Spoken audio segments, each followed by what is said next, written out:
এপিসোডের শুরুতে আমরা একটি শহর দেখতে পাই, আর এই শহরে তখন 4386 সাল চলতেছিল, যেটা ছিল বৈজ্ঞানিক যুগের অত্যাধুনিক সময়। এই শহরের মধ্যে তখন সবারই কাছে কিছু না কিছু জাদুর পাওয়ার ছিল, আর এই স্বপ্নে শহরের সবাই হাসি খুশি ভাবে জীবনযাপন করতেছিল। কিন্তু কথায় আছে না, সুখ শান্তি বেশি দিন থাকে না, শান্তি যেখানে রয়েছে সেখানে বিপদ আপদ আসবেই। তেমনই হঠাৎ একদিন তাদের শহরের মধ্যে দৈত্যাকার আকৃতির একটি ডেমন আক্রমণ করে, আর সেই ডেমনটি শহরের মধ্যে ঢুকেই ভাঙচুর শুরু করে দেয়। খবরে বলা হয় এটি একটি লেভেল 5 এর ডেমন কিং, যার নাম হলো ম্যান্টহক। এইটা শুনে শহরের সুপার হিরোরা মিলে সেই ডেমনটাকে থামাতে যায়। এক একজন সুপার হিরোদের কাছে এক এক রকম ক্ষমতা আর শক্তি ছিল। এরপর তারা সবাই একসাথে হয়ে তাদের সুপার ন্যাচারাল পাওয়ারের মাধ্যমে সেই ডেমনটার উপর আক্রমণ করে। কিন্তু দেখা যায় সেই ডেমনটার কিছুই হয় না।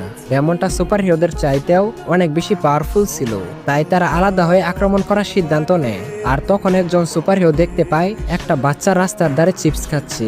সুপার হিরোটা বাচ্চাটাকে ভেগে যাওয়ার জন্য বলতেছিল, কিন্তু বাচ্চাটা সুপার হিরোর কথার কোনো পাত্তাই দেয় না। এইরকম একটা সিচুয়েশনেও বাচ্চাটা রিল্যাক্স মোডে চিপস খাচ্ছে।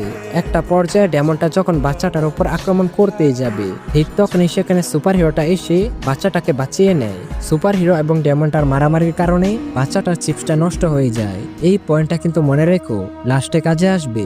এরপর সুপার হিরো তার সমস্ত শক্তি ব্যবহার করে ডেমনটার উপর ঝাঁপিয়ে পড়ে। তারপর কি হয় সেটা আমাদেরকে দেখানো হয় না। সিন চলে আসে 10 বছর পর বর্তমানে, যেখানে আমাদেরকে একটি স্কুল দেখানো হয়, আর বলা হয় মাস্টার জুহাই নামের একজন সুপার হিরো একাই ডেমন কিংকে মেরে তাদের পুরো শহরকে বাঁচিয়েছে।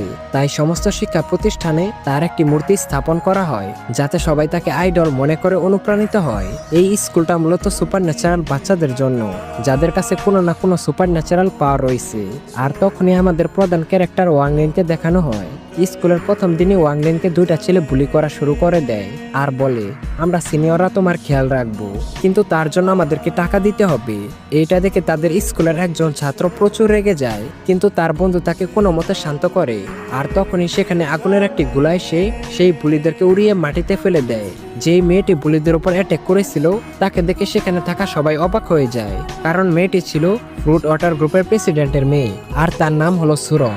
সুরং মেয়েটার সৌন্দর্য দেখে স্কুলের সবাই তার উপর ক্রাশ খেয়ে যায়। বাইরে ভাই, আমি নিজেও তো তার উপর ক্রাশ খেয়ে গেলাম। আচ্ছা যাই হোক, সুরঙের পাও সেই বুলিদের থেকে বেশি হওয়ার কারণে বুলিগুরু ভয় পেয়ে সেখান থেকে পালিয়ে যায়।